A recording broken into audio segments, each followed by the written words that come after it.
Brownie Groundhog and the February Fox, written by Susan Blackaby, illustrated by Carmen Segovia.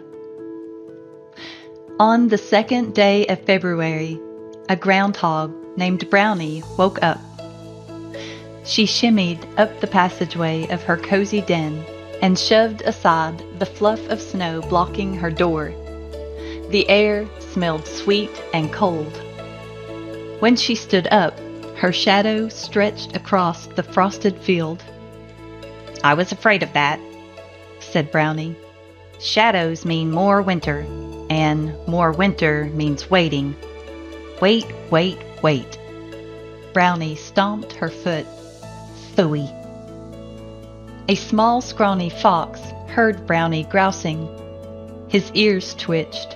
He licked his chops and crouched to pounce. Before Brownie could take 2 steps, the fox knocked her flat.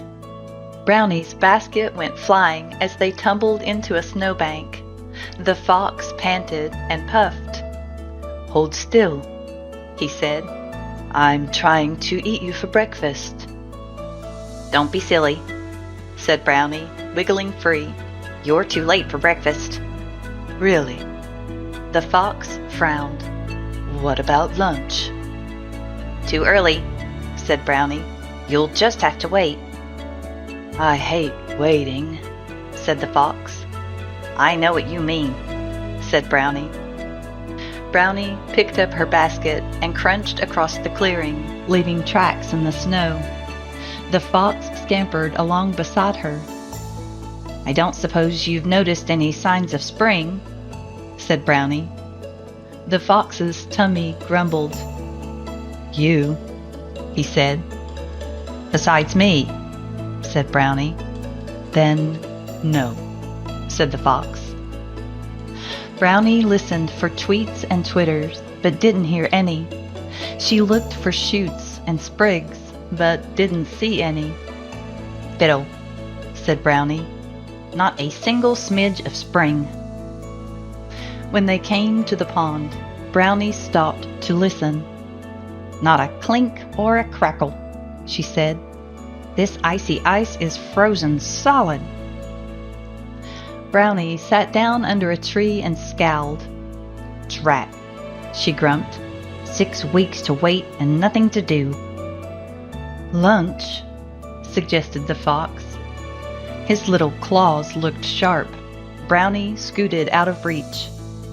"You can't eat yet," she said. "You haven't worked up an appetite."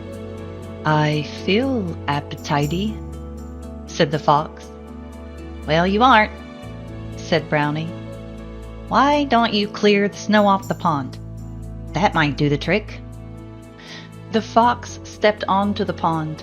He swept his tail back and forth, sending up a snowy spray until the ice gleamed like green glass. "Magnificent!" Brownie clapped. "Look what you've done." "I've worked up an appetite," said the fox. He smiled, showing his pointy teeth. "You've made a place to skate," said Brownie. She wrapped her scarf around her neck. "Come on," she said. "Nothing works up an appetite like skating." The fox grabbed Brownie by the tail as she slid onto the pond. They glided across the ice. They twirled and swirled. They looped and swooped. They skated figure 8s until their knees buckled. Gasping and giggling, they helped each other struggle up the bank. "That was so much fun," said Brownie. "It was," said the fox, "and my appetite is all worked up." Brownie bristled. "No wonder," she said. "You skated right past lunch. Now you'll have to wait until dinner." "No," moaned the fox. He hung his head. Even his tail sagged. "I want to eat you now. No more waiting." "I know just how you feel," said Brownie. Brownie steered the limp little fox over to a tree. She helped him sit down and tucked his fluffy tail around his feet. Then she wound her scarf around and around the fox's skinny middle, tying him to the trunk. The fox tried to raise his paws. The scarf pulled tight. "Stuck," he said, wriggling his shoulders. Brownie grabbed her basket. "Goodbye," she said. The fox stared up at her. "You're leaving me?" The fox threw his head back and howled. Brownie took 3 steps quickly up the path, glad to be on her way. Sobbed the fox. Brownie took 3 more steps quite slowly, feeling a bit bad. Whimpered the fox. Brownie stopped and turned around. "Oh, for Pete's sake," she said, "stop crying. If you promise to keep your teeth to yourself, I'll make us a snack." The fox sniffled. "I promise," he said.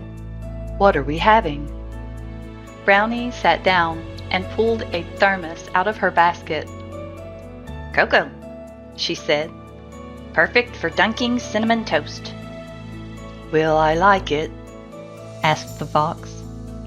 "You'll love it," said Brownie. "Open up, and remember, no snapping." Brownie dropped a tasty tip of soaky toast into the fox's mouth and then took one for herself. While they traded bites, slurping and gulping, a robin stopped to peck at their crumbs scattered in the snow. She teased a piece of yarn from Brownie's scarf and then fluttered up into the tree. "Look," said Brownie, "our first sign of spring." "Besides you," said the fox. When it was time to go, Brownie helped the fox to his feet. "What are we doing tomorrow?" he asked. "More waiting," said Brownie. "Waiting and skating," said the fox. "Will you bring something yummy?" "Something yummy to share," said Brownie. And they headed for home. The end.